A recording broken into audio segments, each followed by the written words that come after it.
আজকে আমরা যে একটা বার্গার বানানো ট্রাই করতেছি সেটা আমাদের আঞ্চলিক ভাষায় বলা হয় এগ বার্গার, বাট এটার আসল নাম কি সেটা আমি জানি না। তবে এটার ভিতরে ডিম দেওয়া হবে, একটা রুটির ভিতরে, একটা বন রুটির ভিতরে একটা ডিম দেওয়া হবে। এটা আঞ্চলিক ভাষায় বলা হয় এগ বার্গার। এটা আপনার নাম শুনছে কিনা তা আমি নিজেও জানি না, বাট আমার ভাষায় আমি বলতেছি এটার নাম বলা হয় এগ বার্গার। আর এই বার্গারটা বানাইতে কি কি লাগে, এটার পিছনে কি খরচ হয় তা আমরা আজকে বিস্তারিত আলোচনা করবো আর আপনাদের ভিডিওর মাধ্যমে দেখিয়ে দিব। এটা যদি আপনারা খেতে চান ঘরে বসে থেকে, তাহলে আপনাদের কি প্রয়োজন, এটা কিভাবে বানাবেন আর এটার খরচ কত হবে। খুব অল্প টাকায়, খুব সীমিত টাকায় এটা বানাতে পারবেন। খুব টেস্টি হবে, অনেক অসাধারণ হবে। আর এটার মধ্যে কি কি প্রয়োজন হয় সেটা আমি এই ভিডিওর মাধ্যমে আপনাদেরকে দেখিয়ে দিব। আর পরবর্তীতে আপনারা ঘরে বসে এটা ট্রাই করবেন আর কেমন লাগে তা কিন্তু আপনাদের মতামত গুলো কমেন্টে জানিয়ে দিবেন। তো শুরু করা যাক আজকের এই ভিডিও।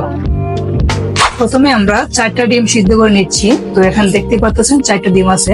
আর আপনারা চাইলে আপনাদের খাবারের অনুযায়ী ডিম নিতে পারেন, 4টা 6টা বা আপনাদের যে পরিমাণ খাবার লাগবে সেই পরিমাণ আপনারা ডিম নিতে পারেন। সো আমাদের 4টা লাগবে, তাই 4টা নিলাম। আর এই সালাদটি বানাতে আপনাদের প্রয়োজন হবে শসা, পেঁয়াজ, ধনেপাতা, কাঁচামরিচ। তারপরে ডিমগুলা সিদ্ধ করে এরকম ভাবে বানাতে হবে। তো আপনারা এখন এই মুহূর্তে দেখতে পাচ্ছেন আমার সামনে আছে টমেটো চাট। তো এটা বানাতে আপনাদের কি কি প্রয়োজন হয় সেটা বলতেছি, যে আপনারা পাকা টমেটো বাজার থেকে কিনে এনে এটা সিদ্ধ করবেন। সিদ্ধ করার পরে এরকম ভাবে একটা চাট করবেন। আর এটার মধ্যে দিবেন বিট লবণ। বিট লবণ দেওয়ার পরে এরকম একটা চাট তৈরি করে নেবেন। তো এটা খুব টেস্টি হবে, অনেক সুস্বাদু হবে। তারপরে আপনারা 2টা বন রুটি আনবেন বাজার থেকে আনার পরে এরকম ভাবে 2টা বন রুটি কেটে নেবেন মাঝখান দিয়ে। তো এই ছিল আজকে আমার ফুল রেসিপি। আর এই ফুল রেসিপিটা বানাতে আপনাদের তেমন খরচ হবে না। আর এই ফুল রেসিপি বানাতে আপনাদের খরচ হয়ে যাবে 100 থেকে 150 টাকা। তার মধ্যে আপনারা খুব ভালো, খুব মজাদার একটি রেসিপি পেয়ে যাবেন। তারপর এখান থেকে একটা রুটি আপনারা উপরে কোলটা তুলে নেবেন। তুলে নেওয়ার পরে ফার্স্টে আপনারা একটু হালকা টমেটোর চাটটা দিবেন।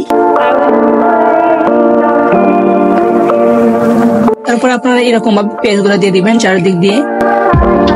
খুব অসাধারণ, দেখতেও খুব অসাধারণ, আর খেতে যে কতটা অসাধারণ হবে তা বলে বোঝাতে পারবো না। তারপরে এরকম ভাবে ডিম দিয়ে দিবেন চারিদিক দিয়ে।